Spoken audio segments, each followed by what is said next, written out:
Usap-usapan pa rin sa social media ngayon mga kabalbas itong ating gagawan ng reaksyon. Ito ay ang dating Kalingap Angel na walang iba kundi si Erica mga kalingap, dahil nga po sa mga basher na ito, ay hindi pa rin sila natatapos kahit nawala na si Erica sa Kalingap.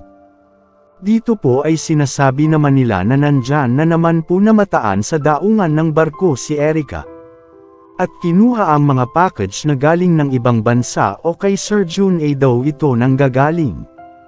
O sa isang bigating sponsor ito nagmula, at nangagaling ito sa mga sponsor ng Erica at mga viewers at supporters nito. Mga kalingap at mga kabalbas, meron din nagsasabi na isa sila or siya na namataan umano sa eroplano na kasama ang isang sponsor. Grabe na po talaga ang paninira ng mga tao dito kung bakit nilang ginawa ito. Dahil nga ba sa hindi lang lumalabas si Erica, nung nagsimula lang kasi ito nung hindi na siya nagpagawa ng video at hindi na muling nagpa-vlog. At walang update sa Kalingap, siguro naman ay hindi naman pwedeng ganito na lang at hindi na lang nagsasalita si Erica. Marami po ang naging fake news dito mga kalingap at kabalbas. Kahit na ako minsan ay naapektado dito dahil ito po kasi aming pinapanood ng mga viewers mga supporters ni Erica. Pero ngayon sana maging totoo na ang tao, dahil nananahimik na po si Erica at nasa issue nag-aaral na po ito mga kalingap. At dito malalaman natin na hindi naman siya nagbigay ng opinyon at wala na siyang mensahe sa mga viewers at supporters niya.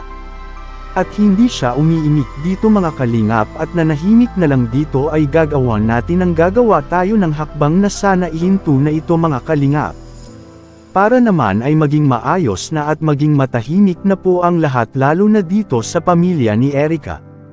Nasadsad at bagbog na po sa mga intriga at issue na mula sa ibang mga basher na ito.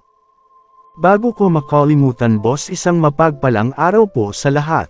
At bago ko tapusin ay isang mapagpalang araw po sa ating lahat lalo sa ating ama na si Kuya Bal Santos Matubang, Ate Edna Vlogs, Kalingap Rab, at sa lahat ng Kailangap partners. Mga reactors at lahat-lahat po na masugid natin taga-subaybay sa atin. God bless po, at lagi pa tayong mag-ingat, kayo mga kalingap. Sana magbigay kayo ng inyong komento, reaction at suhestyon. Para malaman namin ang inyong saloobin at damdamin. Para may parating natin sa Kalingap team at magawa ng aksyon ang ganitong sitwasyon. Bago ko po tapusin, ay isang mapagpalang araw mga kalingap lalo na sa ating ama na si Kuya Val Santos Matubang. Ate Edna Vlogs, Kalingap Rab, maraming salamat po.